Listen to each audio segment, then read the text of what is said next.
Ekber. La ilahe illallah vallahu Muhammedin ve alih ve bil Fatiha.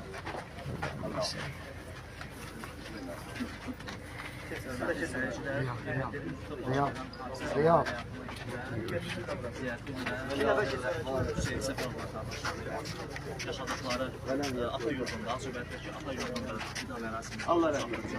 Cənazə namazı.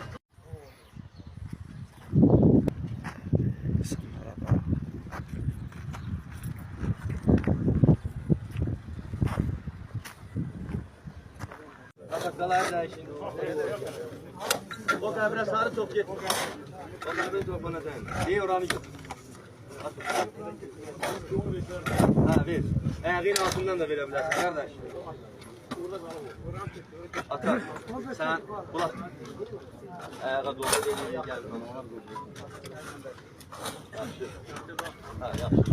İndi bak görürsünüz bu istikamet. Bizim qəbrin istikameti budur. Torpağı buraya tökükü sağa sola eyni beraber tökülsün. Ya Allah. Güzel değil. Daha oranı sakla. Oranı sakla. Gel bu torpağı verin.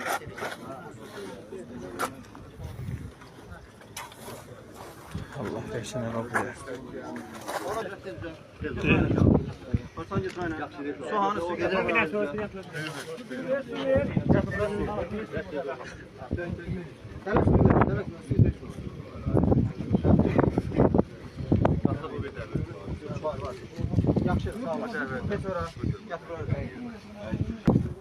Samahatçılık borcu, Müslümançılık borcunu çok güzel şekilde yerine getirdiniz. Her iki kardeşimiz için hakkınızı helal edin. Allah hoş olsun. Su torpağını temizler mi?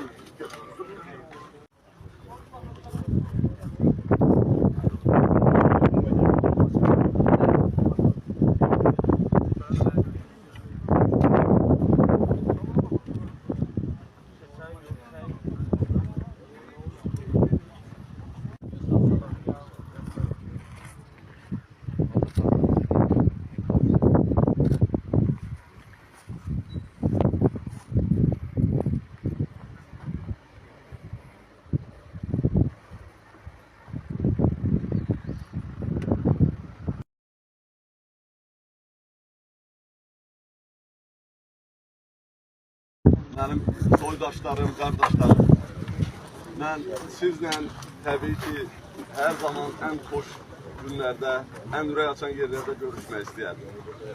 Dəfələrlə də belə olur. Amma indi bugün məzarlıqda görüşürük. Benim Rusiyada amansızcasına öldürülmüş iki kardeşimin məzarı başında görüşürük. Bu da bir tarixi məqamdır mənə gəlir. Mənim təkcə həyatımda yox, ümumiyyətcə bizim Avropanın tarixində, həyatında xüsusi bir təsirli məqamdır. Az çox tarix şuuru olan bir adam kimi mən bilirəm, dərk edirəm ki, həyat mübarizə qurbansız olmur. Və Azərbaycanın da tarixi verdiyi saysız hesabsız qurbanlarla doludur. Sadəcə bugün böyük bir fərq var arada. Əvvəlki dövrlərdə, yəni ən azı mənim bildiyim, bələd olduğum və sizin də xatırladığınız böyük bir tarixi dönəmdə Azərbaycanın çox ciddi bir faciəsi var idi ki, Azərbaycan çox böyük qurbanlar verirdi. Amma çox da böyük məhrumiyyətlərə məruz qalırdı. Çox da böyük dərəcədə zəifliyirdi. İrəli gedə bilmirdi, əsarət altına düşürdü. Və beləcə o böyük qurbanlar demək olar ki, səmərəsiz qalırdı, əsərsiz qalırdı. Amma indiki yaşadığımız bu dövrün nə qədər yenə narahat, yenə nə qədər itkilərlə üzləşdiyimiz bir dövr olsa da çox vacib və parlaq bir fərqi var. O fərq bundan ibarətdir ki, biz indi kiçik qurbanlar veririk, amma çox böyük irəliləyişlər əldə edirik. Ən məhdud sayda qurbanlardan da qaçma olmur təəssüf ki, amma onların səmərəsi, əsəri bizim dövlətimiz, xalqımız, Azərbaycançılığımız üçün çox yüksək dərəcədə olur. Bu ələ düşməz bir vaxtdır, çox gözəl bir dönəmdir. Bax, belə bir kədərli gündə də mən bunun qürurunu yaşayıram ki, biz qurbanlarımızı indi artıq havayı vermirik. Bir qurban bahasına irəliyə 1000 addım atırıq. Çox güclü, çox aydın, çox mətin addım atırıq və o addımlar bizi uğura aparır. Bu niyə belədir? Bunu çox qısa düşünəndə də qəti bir qənaətə gəlmək olur ki, çünki bugün Azərbaycan güclüdür. Azərbaycanı güclü eləyən nədir? Bu xalq həmin xalqdır, bu xalqın oğlanları, qızları, övladları həmin insanlardır. Tarix boyu necə olublarsa, öz damarlarında həmin o alicənab qanı daşıyırlar. O şücaətli, o qəhrəman babaların qanını daşıyırlar. Amma bugün Azərbaycanın çox qüdrətli, çox güclü rəhbərliyi var. İnanın, yerin altından cəmi iki addım ayırır. Mən indi qardaşlarımın məzarı başındayım. Və bir qədər arxada, bir sıra o tərəfdə mənim atam, anam, nənəm uyuyur. Mən burada qətiyyən, boğazdan yuxarı riyakar bir söz danışa bilmərəm. Çünki bir yanda ayağımın altında ölümü görürəm və bir yanda da başımın üstə əcdadlarımın, qardaşlarımın ruhu dolaşır. Tam səmimiyyətlə deyirəm. Mənim təmsil elədiyim ailə və mənsub olduğum nəsil həmişə Azərbaycan dövlətçiliyinin yanında olur. Bəlkə çox böyük maddi imkanlarımız olmayıb, amma savadımız olub. Bizi tanıyan hər kəs bilir. Mütaliyyəyə böyük meylimiz olub. Biz mühit olaraq və gen olaraq vətənpərvər yetişmişik. Mənim babalarım əvvəlki müharibələrin şəhidləridir. Və burada bugün torpağa tapşırdığınız bu gözəl insanlar, bu ləyaqətli Azərbaycan övladları, mən şahidəm ki, bax burada şəhadət verirəm ki, onlar mənim xatırladığım son 45 ildən bəri ki, mən xatırlayıram, onlar hər zaman o dövrdə də, Sovet dövründə də Azərbaycanın ləyaqətli vətəndaşları olublar.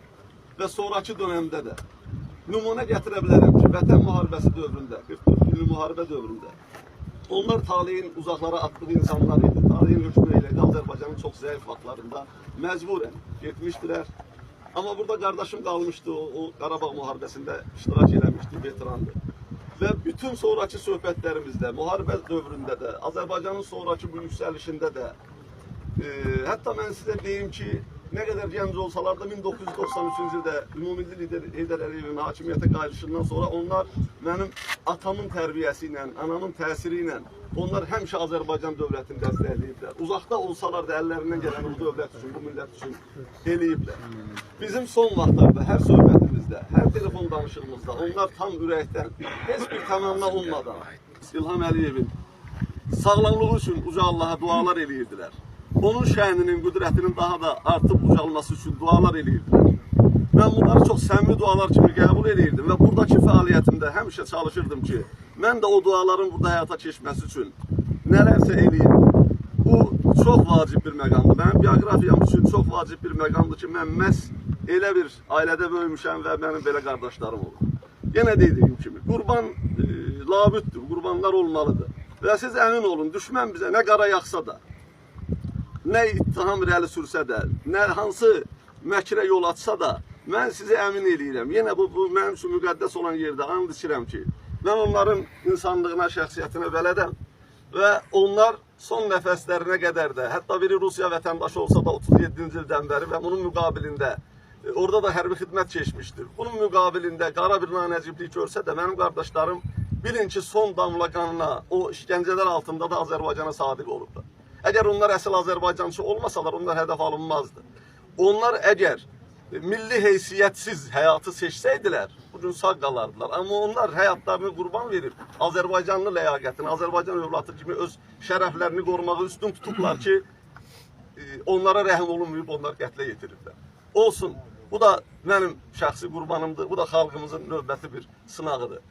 Amma mən bu dövrdə də, bundan əvvəl də və xüsusən belə bir böhranlı mənim üçün çox müsibətli günlərdə, xalqımız üçün də mən hiss edirəm, ağır günlərdə dövlət rəhbərimizin, möhtərəm cənab Prezident İlham Əliyevin şəfqətli və qüdrətli əlini öz çiynimdə hiss eləmişəm.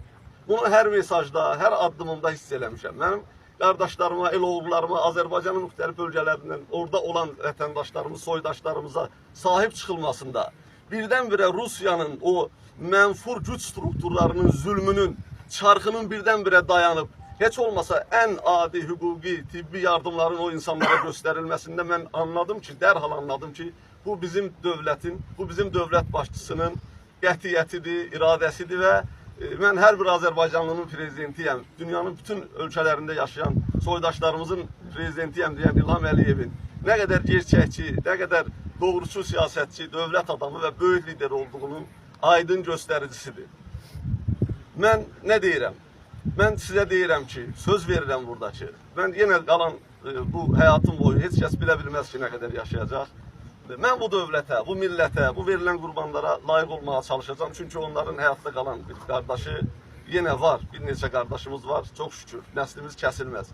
Amma yəni bir qədər burada aktiv olan mənəm və mənim bütün fəaliyyətimdə siz izləmişsinizsə bunu, görmüsünüz, bundan sonra da görəcəksiniz ki, mən ona layiq olmağa çalışacağam. Ruhları şad olsun.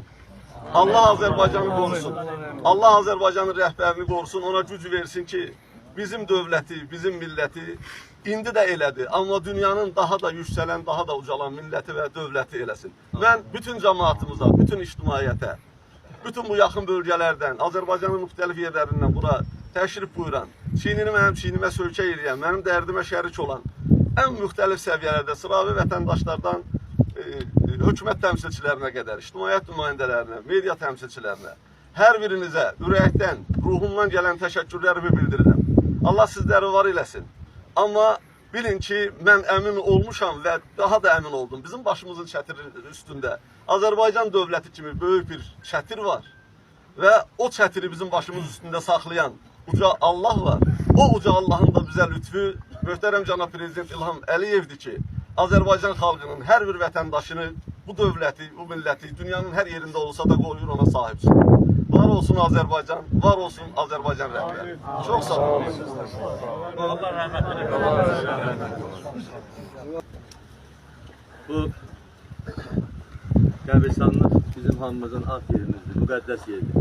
Bu çıxışın davamı ilə həqiqətən gərək biz bu duanı bu müqəddəs yerdən eləyək ki, ilahi, dövlətimizin rəhbəri Cənab İlham Əliyevi qoru. Onun ölkəmizin suverenliyi, müstəqilliyi, inkişafı uğrunda atdığı addımlarda həmişə yardımcısı ol. Cəmaət, mən də Ağcabədi cəmaəti adından burada iştirak edən hər bir şəxsə, Cənab Batçıya, hüquq mühafizə orqanlarının rəhbərləri buradadır, elm adamları, siyasət adamları, mətbuat işçiləri buradadır. Cəmaətimiz adından, Ağcabədimiz adından hamınıza təşəkkür edirik. Allah sizlərlə xoş günlərdə görüşməyi bizə nəsib eləsin. Və bir elanı istəyirəm, bildirəm ki, məclisimiz bugün inşallah qayıdırıq mağara. Bu növbəti böyük məclis Ağcabədidə, hansı ki həyətdən qardaşlarımızı götürdük, gəldik, qardaşının həyətində 7 məclisi də orada qeyd olunacaq. Allah hamınızdan razı olsun.